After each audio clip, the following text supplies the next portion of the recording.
Thanks for letting me participate. I'm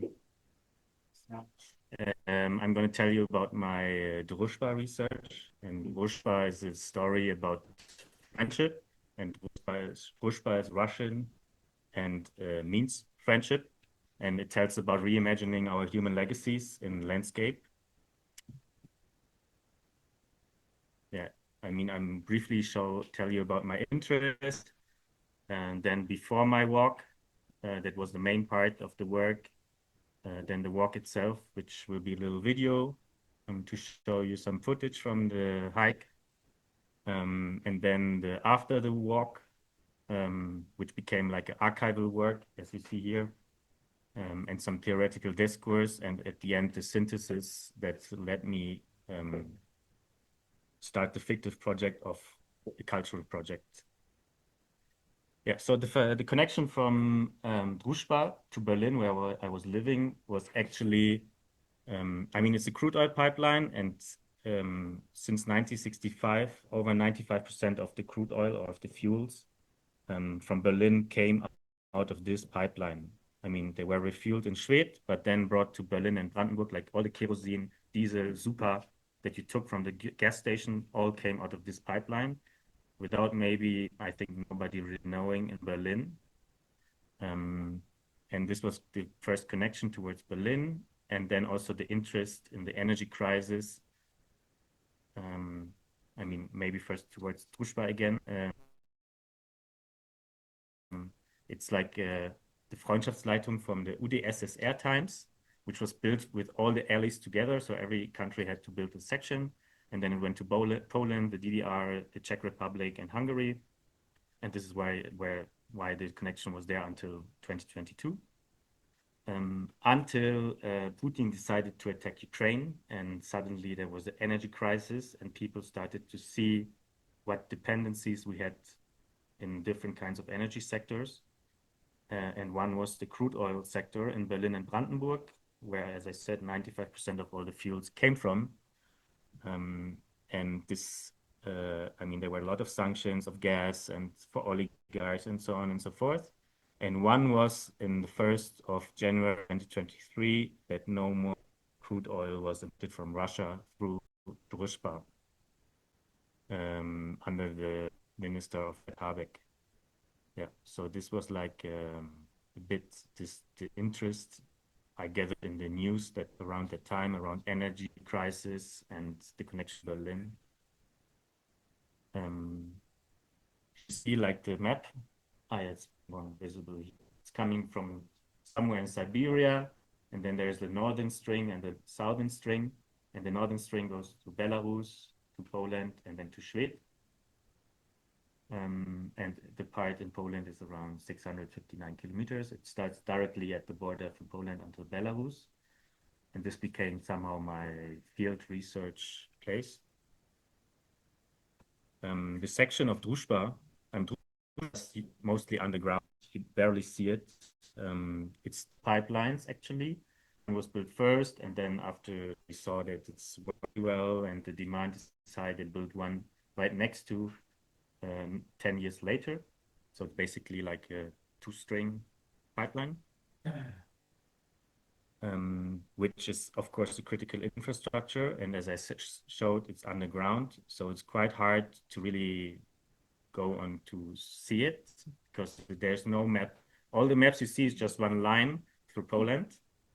So in order to make it a research work, like this obsolete sanctioned thing, that nobody knows really what to do with now, I had to track it via satellite images. And there are some hints, for example, refineries that are quite clear, you can find in Google. Maybe you can also find the storage facility quite easily or a valve station. But then it was also to read the little signs, like, for example, these little control points that were seemingly random in a field, for example, that became like a kind of Perlenkette that I had to connect. Sometimes it was visible. For example, it's a pond, which the pipeline was light on, or like had to cross a river. Or as you could see in a section, the two pipelines buried underground created a kind of unnatural clearing, linear clearing through the forest, because the pipeline company maintained the clearing in a way that they cut off trees and put sand there and like plants that couldn't make the forest really grow. And suddenly you saw like these ales, or these, you see the sand in the middle. And something really interesting is even in the fields. You saw like this double row in the field between like 2 points that I could track. And then I was just going in the satellite image through whole Poland, trying to find these traces. Or for example, here you see on the left it starts, and then suddenly the parking takes the shape, and then it continues. Here, and you see, like, for example, the forest is maintained as probably as a productive forest, and then the ale epoch. Yeah. So after tracking the pipeline, I saw like maybe 200 track points in Google Maps. It somehow showed me the real way of Drushba. And it was like, for me, a way to start researching this pipeline, this obsolete thing in the landscape that made me curious, and I wanted like really to go and see, and that's why I made the tracking to really find it. And in that sense, I started to walk it. What was the Sehenswürdigkeit? There was one point, I mean, the Sehenswürdigkeit was, I showed it like this was this, it had its own bridge, and they made like this roller coaster like descent and went back. And there was like a pinpoint here on Google Maps, it had like 3-star review, like, I don't know, romantic view on a bridge with a pipeline, or a good place to make a firework or something. It was like some stupid stuff actually, but it was the only like location in Google that had a rating. It was this place.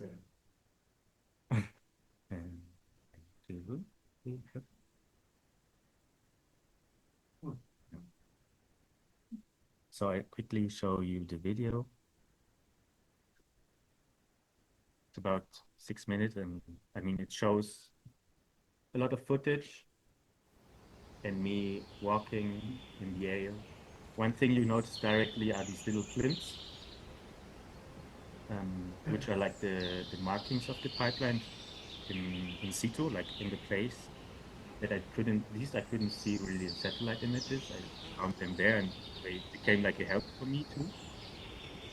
I started walking in Schwedt, where the refinery is, across the border to Poland, which was quite thick, and then I basically walked whole Poland from left to right, 630 meters for 2 weeks.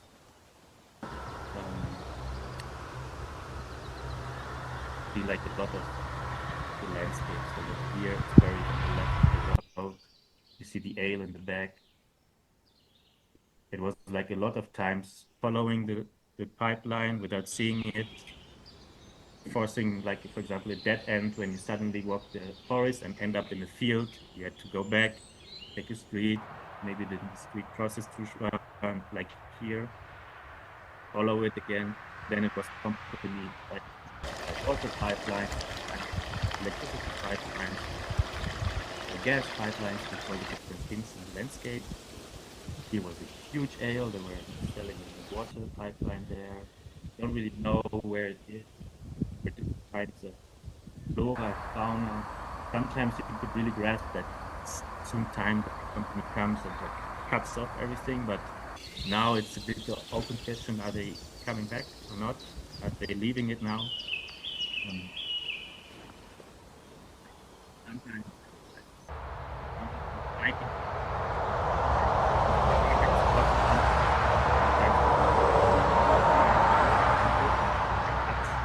placed all of it in the clearing.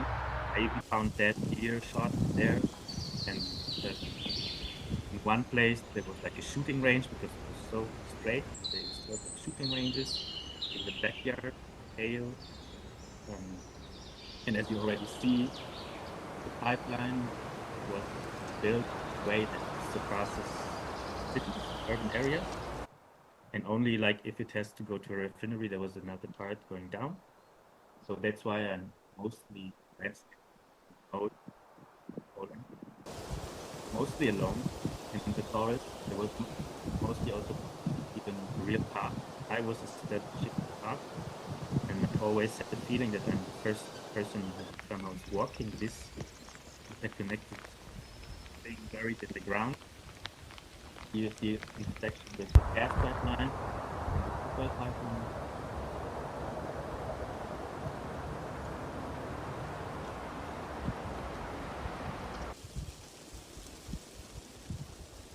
There were like always measuring points on the side.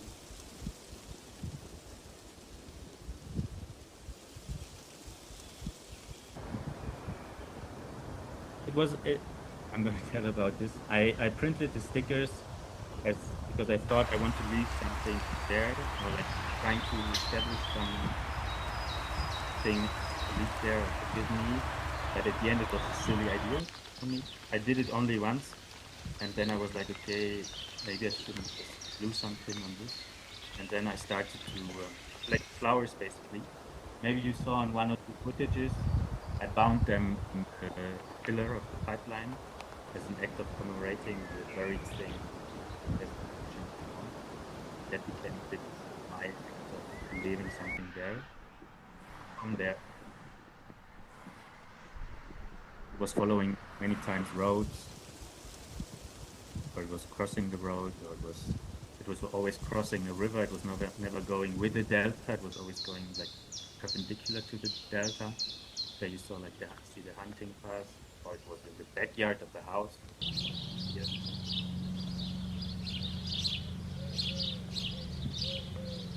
A lot of deers, actually, and yeah, raining deers.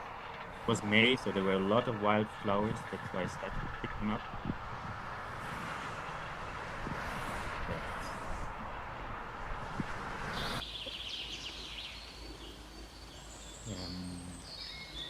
Yeah, let's say yes. 1 second. Yeah, I mean, of course, you go naively to this walk.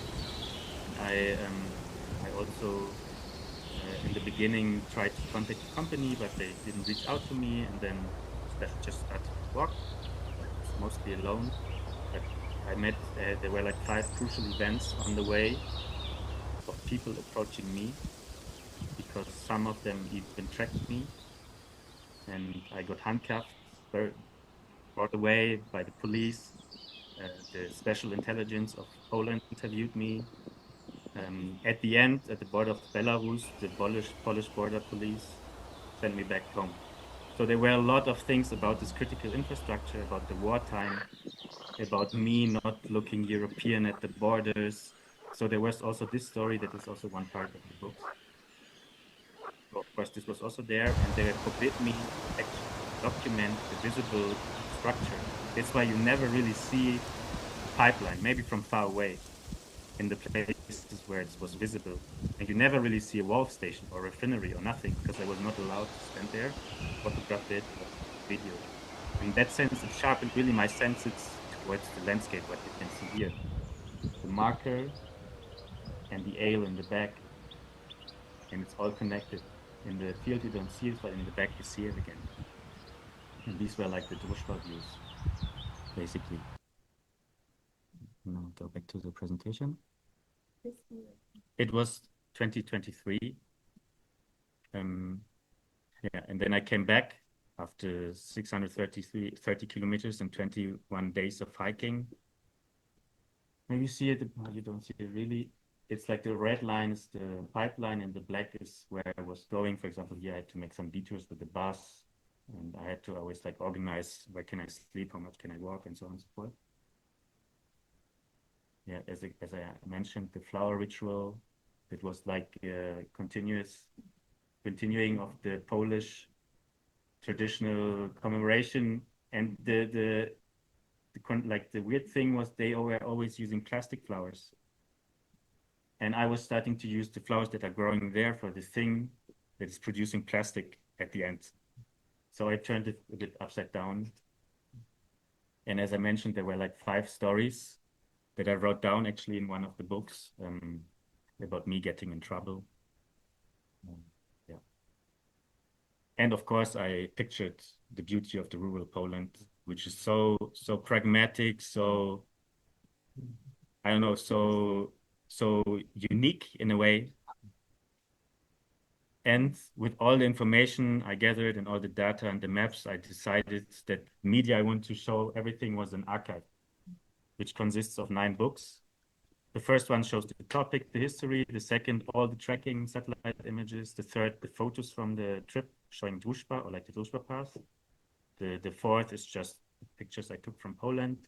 Then there's a sketchbook with a lot of drawings of me trying to understand the landscape of Drushba, where the pipeline really is, where it goes through.